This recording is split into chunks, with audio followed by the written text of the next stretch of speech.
Сәлеметсіздер оқушылар. Отырамыз.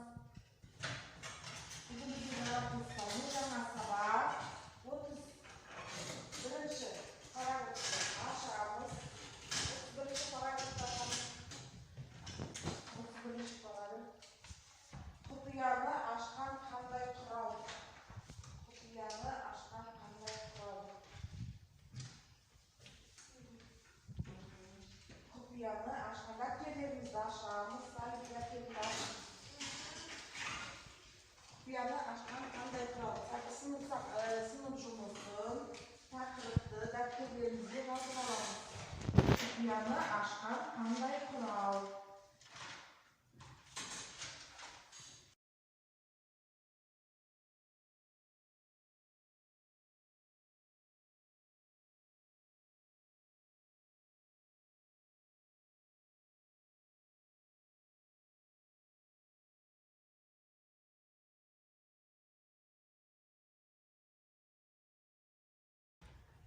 Енді мені тыңдаймыз. Жаңа сабақты түсіндіріп кетейік.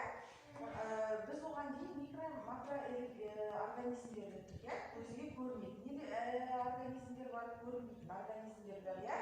Микроағзаларды біз не арқылы көреміз? Микроскоп арқылы. Неге микроағзалар деп айтылған? Көзге көрінбейді. Сол үшін біз оны ұлғайтып микроскоп арқылы. Енді құпияны ашатын құралдар дегеніміз не? Мысалы, бізге адамға көзіне көрінбейтін ұсақ заттар бар, ол ұсақ заттарды адам не арқылы көреді? Микроскоп арқылы, ұлғайтқыш лупа арқылы көреді. Яғни осы лупа мен микроскоп неге жатады? Ұлғайтқыш құралдарына жатады. Ең алғашқы микроскопты ағайынды янсендер ойлап тапқан. Ал лупа дегеніміз біздің заманымыздан бұрын 444 жылдар кезінде бұрын шыққан екен. Сол кезден бастап ең алғашқы адамдар лупаны қолдана бастаған, микроскопқа дейін. Содан кейін микроскоп ойлап тапқан ағайынды янсендер. Микроскоп дегеніміз не? Яғни микроскоп дегеніміз өзінің белгілі бір бөлшектерінен тұратын, жабдықтарынан тұратын бір нәрсені үлкейтіп бізге көрсететін құрал. Микроскоп екіге бөлінеді. Қарапайым микроскоп және электронды микроскоп. Қарапайым микроскоптарды жарығын біз күн сәулесі арқылы аламыз. Яғни оны мектепте, тағы басқа жаңағы өзімізге тоқ жоқ, қол жетімді жерлерде қарапайым микроскопты қолданамыз. Өйткені оған күн сәулесі арқылы барлық заттарды, препараттарды көре аламыз. Ал электронды микроскоп дегеніміз не? Электронды микроскоп дегеніміз осы күн сәулесінің жарығын бізге электр сәулелер арқылы, немесе тағы басқа ультракүлгін сәулелер арқылы, нести спектрлар арқылы бізге жаңағы кішкентай нәрсені үлкен тоқ көзі арқылы көрсетеді. Мұны электронды микроскоптар дейміз. Электронды микроскоптар бәлен неше кішкі заттарды үлкейтіп көрсетеді. Қазір ғылымның барлық саласында ғалымдар микроскоппен жұмыс істейді. Микроскоп тек қана біз биологияда емес, микроскопты қайда қолданамыз?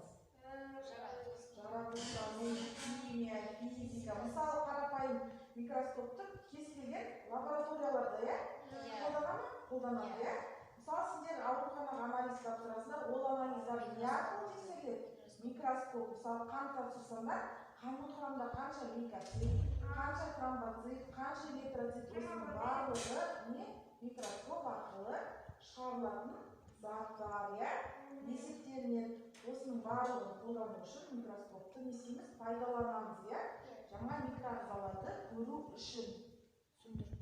Ал енді оқушылар, микроскоп туралы білім жаңағы тапсырма түсінікті болса, тақырып, енді біз микроскоптың не істейміз? Толық құрылысын зерттеп қарастырамыз. Мына бізде 33-ші бетті ашамыз. 33-ші бетте 4-ші тапсырма бар мынандай, сол тапсырмасына емес, тек қана микроскоптың суретіне қараймыз. Микроскоп қандай бөлшектерден тұрады? Микроскоптың ең басында көретін жеріміз окуляр болып табылады. Окулярдан кейін ұзын түтік, ол тубус болып табылады. Тубустан кейін біз жаңағы препаратты көретін жеріміз, объектив деп аталады. Объективтен препаратты қарау үшін препаратты қай жерге қоямыз? не қоямыз, дұрыс айтады. Жаңа микроскопты жаңа объектив тубус нені жақындату үшін біз не қолданамыз? Бұранда қолданамыз, дұрыс айтады. Және барлық микроскоп неде орналасқан? Стативтік объективге. Сосын ең астыңғы жағында не бар? Айнаның не үшін керек? Күннің сәулесі барлық тұру үшін керек препаратқа, иә? Енді препаратты қалай дайындаймыз? Препарат дегеніміз не? Тыңдасақ, препарат дегеніміз не? Яғни біз микроскопқа ең алды жаңа заттық үстелшеге қоятын затымыз болу керек, иә? Сол затты біз кез келген зат, кітапты алып, гүлді алып қоя алмаймыз, иә? Біз ол жерге ең алдымен препарат дайындаймыз. Препарат дегеніміз не? Ең бірінші өзі шыны ыдыс болады кішкентай. Шыны ыдыстың бетіне бір тамшы су немесе өзі химиялық затты қолданып, сол заттың үстіне зерттелетін, мысалы біз ең бірінші жасуша ойлап тапқан, иә? Жасуша шыққан. Жасушаны кім ашқан? Роберт Бук ашқан, иә? 1965 жылы. Ол жасушаны қалай анықтаған? Осы микроскоптың арқасында анықтаған. Яғни микроскоп, ол не істеген? Препарат істеген. Кәдімгі үйіміздегі пияз алған. Пияздың ең сыртқы қабығын кесіп алған. Пленка еді. Соны жаңағы әйнекке салып, бетіне әйнекшесін жауып, пияздың қабығын алып, жаңа микроскоппен қарайды. Заттық үстелшеге салып, сол әйнекті микроскопты үлкейтіп, жаңағы пияздың қабығын қарайды. Пияздың қабығын қараса, бізден пияздың қабығын қараса, кәдімгі пленка, иә? Біз одан бұрын байқамаймыз, иә? Пиязға үлкен жоламаймыз, өйткені ол не? Жақын қарасаң. Оның көзді аштап, иә? Сол жаңа микроскоппен қараған кезде, оның ішінде бірнеше тор көздер тапқан. Көзге көрінбейтін. Сол барлық тор көздерді ол жасуша деп аталады, клетка деп аталады. Сонда ол бірнеше заттарды өстіп препаратпен анықтап, бұнда бір тұжырымға келген барлық заттар неден тұрады? Жасушадан тұрады деген тұжырымға келген, түсіндік па? Оның барлық микроскоп арқылы қараған осы препарат жасап, яғни келесі сабақта практикалық жұмыста біз не үйренеміз? Бүгін микроскоппен танысамыз, келесі сабақта препарат жасап үйренеміз, иә? Дұрыс айтасыздар. Енді оқушылар 33-ші бетте, 3-ші тапсырма, пияз қабығын микроскоптың жасушасын дайындау дейді. Яғни, қане, әміне оқып шықшы. Не істеуіміз керек? Зат қоятын үстелді дәкеге түсір. Екінші тапшылары бер, зат қоятын үстелге 1-2 тапшы табы. Үшінші, пияздың ішкі жаққа қабатының кішігіріп жерін, препаратты едебет жайылап іліп ал. Оны үстелдегі суды тапшысында салып, едебет дұрыстап жайып қой. Төртінші, қабыршақты қалын әйнекпен жауып қой. Сосын препаратты йод еріткішімен боя. Бесінші, боялған препаратты қарастырып, қорытынды жаса. Препаратты қалай жасаймыз? Соны толық жазып берген, иә? Оқушылар, енді келесі 4-ші тапсырманы қараймыз. Микроскоппен жұмыс. Дәптерімізді ашамыз. Дәптерімізге микроскоптың суретін салып, барлық бөлшектерін не істейміз? Жазамыз. Барлық бөлшектермен танысамыз. Ал енді оқушылар микроскоптың суретін салып болдық па? Болдық. Барлық бөлшектермен таныстық, иә?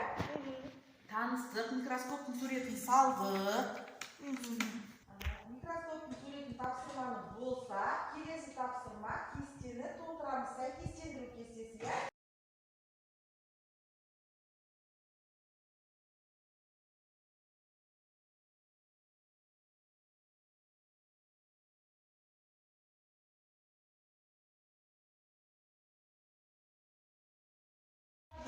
Осы кестені толтыра қояйық, қане дәптерге бекіту тапсырмасы болсын бізге, иә? Ал енді оқушылар, біз тақтадағы сабақтың басында айтқан ал енді оқушылар, микроскоп бойынша жаңа тақырып өттік. Құпияны ашатын құралдар қандай тақырып бойынша тақтада жазылған сабақ мақсаттары мен критерийлеріне жеткізіп деп ойлайсыздар ма? Яғни құпияны ашатын қандай жаңағы препараттармен таныстыңдар. Таныс болдық па препараттармен? Болдық, иә. Барлығымыз микроскоптың құрылысын зерттедік па? Зерттедік. Жаңағы микроскопқа салатын препаратты даярлау жолын жасап көрдік па, танысып? Көрдік, иә. Яғни бүгінгі сабақтың мақсатына жеттік деп ойлайсыздар ма?